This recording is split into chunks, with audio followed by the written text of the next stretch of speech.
진리대로 생각하라, 생각대로 마음하라, 성경시사 철학입니다. 이번 영상의 주제는 체험학습입니다. What? 무엇일까요? 최근 전 세계적으로 가장 핫한 것 중 하나가 바로 1억 1,100만 가구가 선택한 흥행작, 오징어 게임입니다.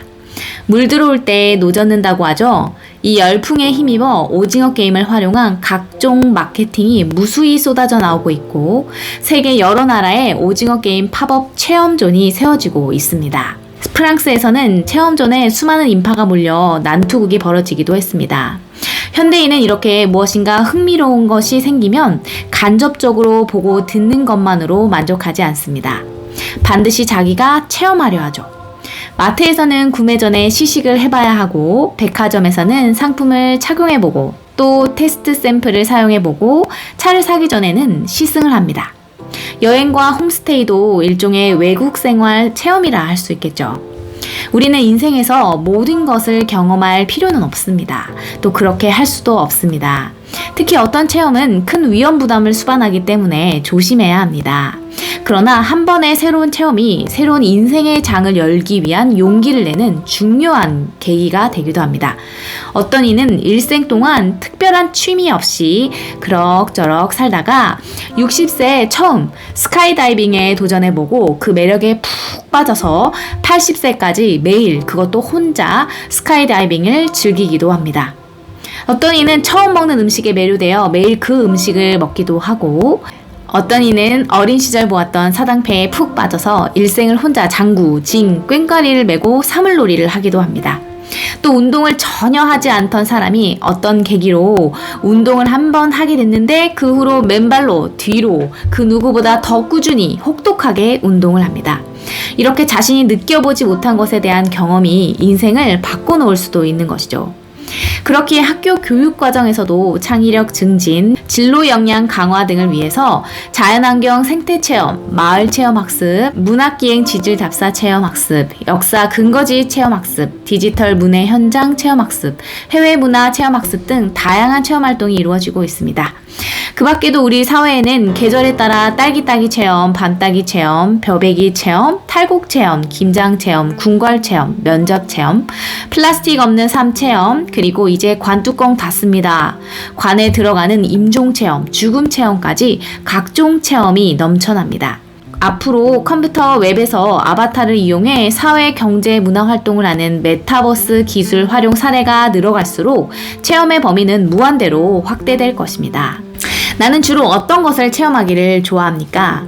좋아하는 운동선수의 경기를 직관하며 승리의 체험을 함께하고 좋아하는 배우의 공연을 1년에서 직관하며 그 호흡과 감격을 함께하는 것, 세계 여러 나라를 여행하며 각 도시의 문화를 체험하는 것, 그 현장의 공기, 현장에서의 감동이 많이 다른 것이 사실입니다.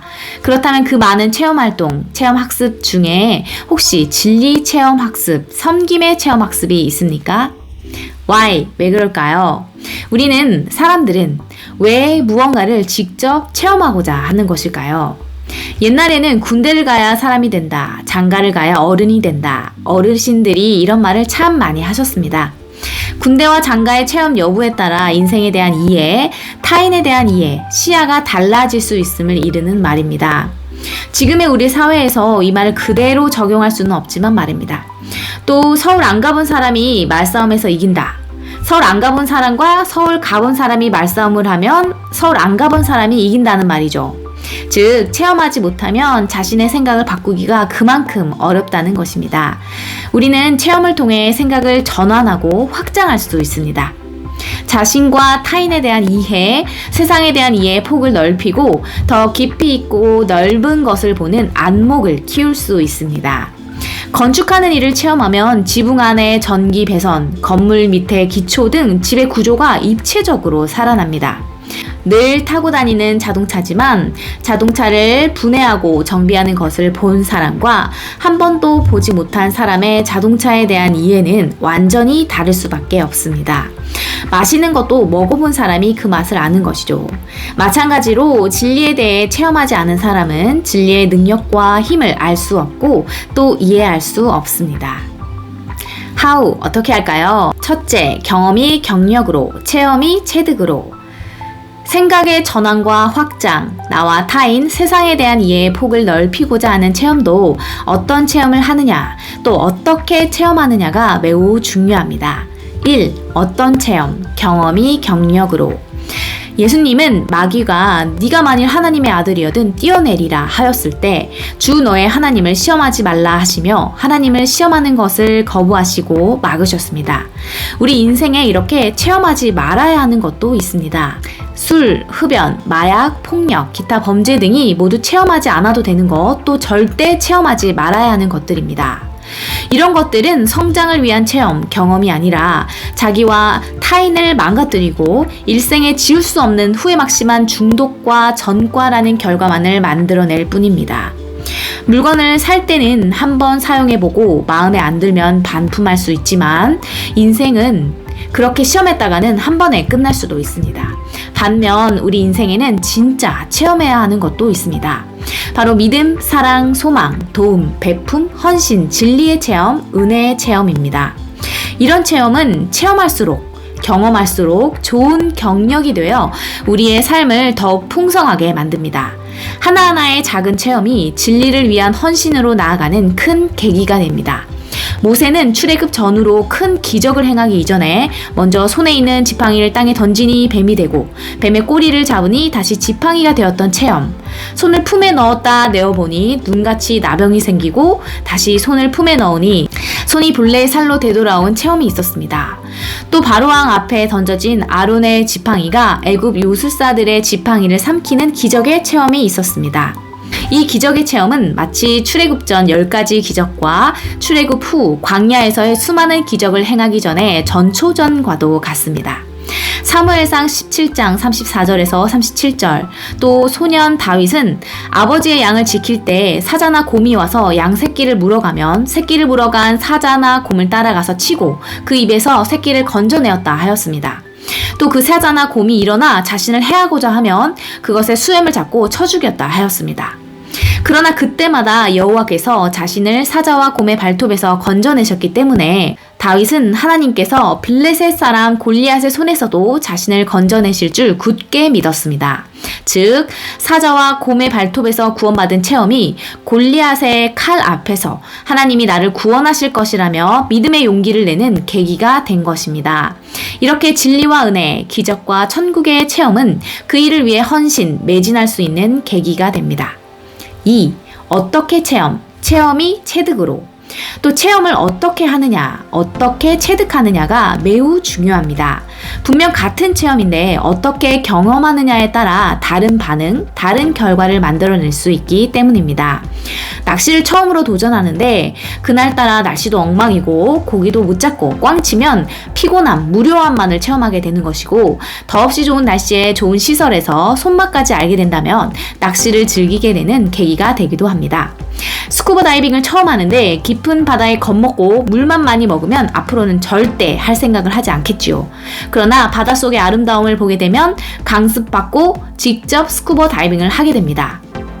이처럼 고난이나 역경의 체험도 그 체험을 어떻게 체득하느냐에 따라 그것으로 인해 한 단계 도약하고 성장하기도 하지만 어떤 이들에게는 트라우마나 좌절의 결과로 나타나게 됩니다. 또 가난이라는 것이 꿈을 포기하는 장애가 될 수도 있지만 더 큰 꿈을 향해 나아가는 동력이 되기도 합니다.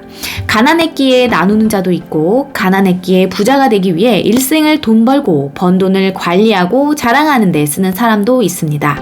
우리는 우리가 몸소 체험하여 알게 된 바, 깊이 이해한 바가 말씀에 근거한 바른 체득으로 이어질 수 있도록 시시각각 성찰해야 합니다. 둘째, 진리 체험, 은혜 체험. 우리는 두루 다니며 국내외 각 도시를 여행하며 무엇을 보러 다닙니까? 무엇을 체험하러 다닙니까? 혹 덕질 투어를 하고 계신가요? 누가복음 8장 1절에서 3절, 예수님께서는 각 성과 마을에 두루 다니시며 하나님의 나라를 선포하시고 복음을 전하셨습니다. 이때 12제자가 함께 하였고 또 악귀를 쫓아내신과 병고침을 받은 여자들, 즉 7 귀신이 나간 자 막달라인이라 하는 마리아와 헤롯의 청지기 구사의 아내 요한나와 수산나와 다른 여러 여자들이 함께 합니다. 이 여인들은 악귀를 쫓아내신과 병고침이라는 은혜의 체험, 치유의 체험, 하나님의 능력과 복음의 능력을 체험한 자들이었습니다. 그리고 그들은 자기들의 소유로 예수님과 제자들을 섬겼습니다. 예수님을 따르는 자에는 두 유형이 있습니다. 첫째, 그냥 따라다니는 자들, 오병이어 기적 후에 예수님을 찾은 자들처럼 먹고 배부른 까닭에 예수님을 따르는 자들이 있고, 또 한 부류는 위에 바로 언급한 막달라 마리아와 요한나, 수산나, 그리고 혈류병을 앓고 있던 여인처럼 은혜의 체험을 한 자들입니다. 이렇게 믿음의 체험을 한 자들은 예수님의 사역을 돕는 자들로 복음 전파에 기여하며 동력하고 동참합니다. 이 헬퍼, 서포터들은 복음에 함께 일하는 체험을 합니다. 예수님과 공동 체험을 하는 것이죠. 진리를 위한 헌신의 체험을 합니다. 경건에 이르도록 연단합니다. 그리스도의 장성한 분량이 충만한 데까지 자라갑니다. 마태복음 10장 41절, 선지자의 이름으로 선지자를 영접하는 자는 선지자의 상을 받을 것이요, 의인의 이름으로 의인을 영접하는 자는 의인의 상을 받을 것이요. 이렇게 은혜를 체험하고 진리를 체험하고 함께 동역하는 이들은 또한 함께 상급을 받습니다. 대선을 위해 선거 캠프에서 함께 고생한 자들이 후보자가 승리하면 기쁨과 영광을 함께 나누고, 함께 고생한 수험생 부모가 자녀의 입학의 기쁨을 함께 나누는 것처럼 고난을 함께하면 상급도 함께 받는 것이지요. 내가 죽기 전 체험해보고자 하는 버킷리스트에 왜 진리 체험, 은혜 체험이 없을까요? 하나님의 백성, 예수님의 제자들과 같이 진리와 은혜를 체험하고 또 의를 위해 핍박받았을 때 그 핍박을 참고 견디었을 때 오는 기쁨과 감격은 체험해보지 않으면 결코 모르는 것, 알 수 없는 것입니다. 그 체험의 현재적, 미래적 결과를 모르기 때문에 은혜의 체험, 진리의 체험, 나눔과 헌신의 체험을 하지 않는 것입니다.